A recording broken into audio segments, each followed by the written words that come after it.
नमस्कार विद्यार्थ्यांनो, आज आपण इयत्ता 7वी मराठी बालभारती पाठ क्रमांक 19 धोंडा या पाठाचा स्वाध्याय बघणार आहोत।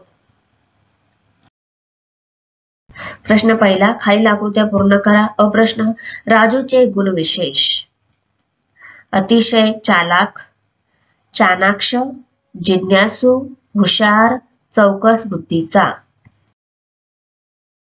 आ प्रश्न, राजूला सापडलेल्या धोंड्यांची वैशिष्ट्ये: हिऱ्यासारखा चमकणारा, फेकल्यावर उड्या मारत जाणारा, प्रखर प्रकाशकिरण बाहेर फेकणारा, गुळगुळीत, खरखरीत, फुगीर व जड, अंगातून विशिष्ट प्रकारच्या लहरी सोडणारा। ई प्रश्न, शास्त्रज्ञ डॉक्टर कसबे यांनी धोंड्याबद्दल सांगितलेली माहिती: धोंडा हा परग्रहावरील सजीव प्राणी आहे। मानवापेक्षा कित्येक पटीने तो बुद्धिमान आहे। सजीवांबरोबर तो निर्जीव वस्तूही गिळतो। प्रजनन क्षमता असल्यामुळे दुसऱ्या धोंड्याची निर्मिती करतो। अमेरिकेच्या एका प्रांतात हे धोंडे नुकतेच सापडलेत। प्रश्न दुसरा, हे केव्हा घडले ते लिहा। अ, राजूला नवीन धोंड्याची गंमत वाटली। उत्तर, गुळगुळीत नवीन धोंडा राजूने पूर्वीपेक्षा कमी जोर लावून जेव्हा फेकला तेव्हा तो चेंडूसारखा उड्या मारत गेला। हे घडले तेव्हा राजूला नवीन धोंड्याची गंमत वाटली। हा प्रश्न, प्रखर प्रकाशातही राजूचे आई बाबा झोपले होते। राजू मध्यरात्री उठला असताना ड्रॉवर मध्ये ठेवलेला धोंड्या हिऱ्यासारखा चमकत होता। त्यापासून विशिष्ट प्रकारच्या लहरी निघत होत्या। त्यावेळी राजूचे आई बाबा प्रखर प्रकाशातही झोपले होते। ई प्रश्न, राजूच्या मेंदूवर झोपेचा अंमल चढू लागला। धोंड्यापासून एका लहान धोंड्याची निर्मिती झाली हे राजूने पाहिले। दोन प्रकाशमय धोंडे त्याला स्पष्ट दिसत होते। नंतर हळूहळू धोंड्याचा प्रकाश लुप्त होऊ लागला। असे घडले तेव्हा राजूच्या मेंदूवर झोपेचा अंमल चढू लागला।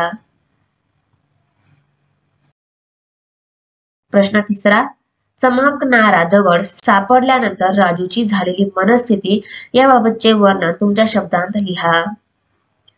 राजूला चमकणारा दगड सापडल्यानंतर त्याचं कुतूहल जागृत झालं होतं। मध्यरात्री तो गडबडून उठला। प्रखर प्रकाशातही आई बाबा झोपलेले पाहून तो गांगारला होता। प्रकाशमय धोंड्याची हालचाल पाहून तो शहारला होता। त्या धोंड्यापासून दुसऱ्या धोंड्याची निर्मिती झालेली पाहून तो घाबरला होता। लहान धोंड्याची हालचाल पाहून राजूला भीती मिश्रित गंमत वाटली। सकाळी हे दोन धोंडे पाहून त्याचं हृदय धडधडलं। राजूची अशी मनस्थिती झाली होती।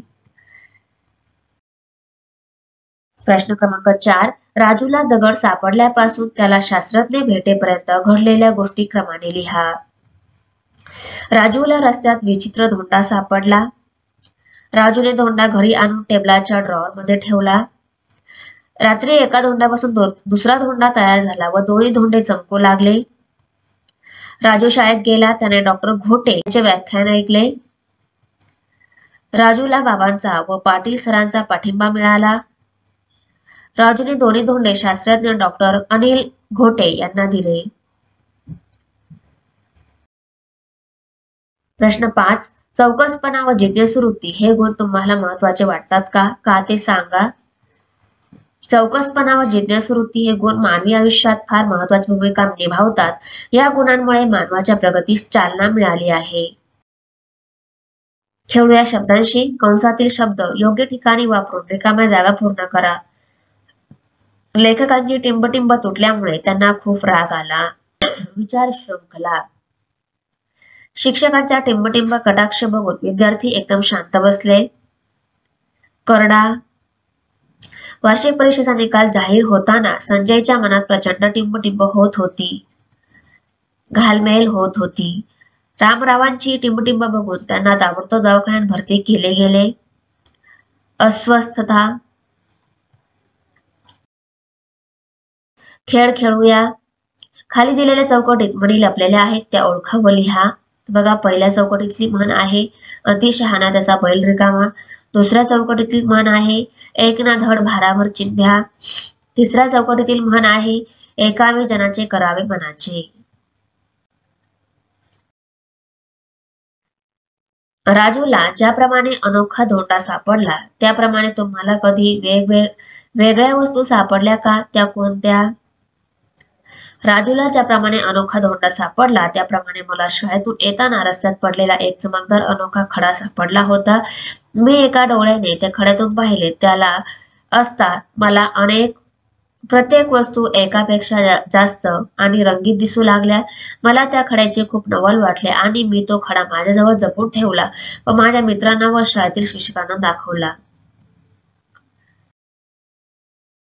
विद्यार्थ्यांनो, तुम्हाला आवडलेल्या राजूच्या कथेचा शेवट भाग हा काल्पनिक विज्ञान कथेचा भाग आहे. या पाठाचा शेवट बदलून वेगळ्या प्रकारे कथा पूर्ण करण्याचा तुम्ही प्रयत्न करा.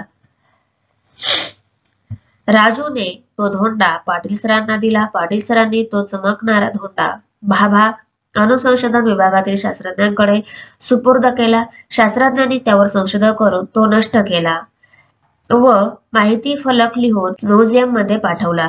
राजूला त्या वर्षीचे भारत सरकारचे शौर्य पदक बहाल करण्यात आले. दोन शास्त्रज्ञ व राजू यांच्यात काय बोलणे झाले असेल हे संवाद रूपाने लिहा. सर: राजू: सर, मी हे 2 धोंडे आणले आहेत. ते साधे धोंडे नाहीत.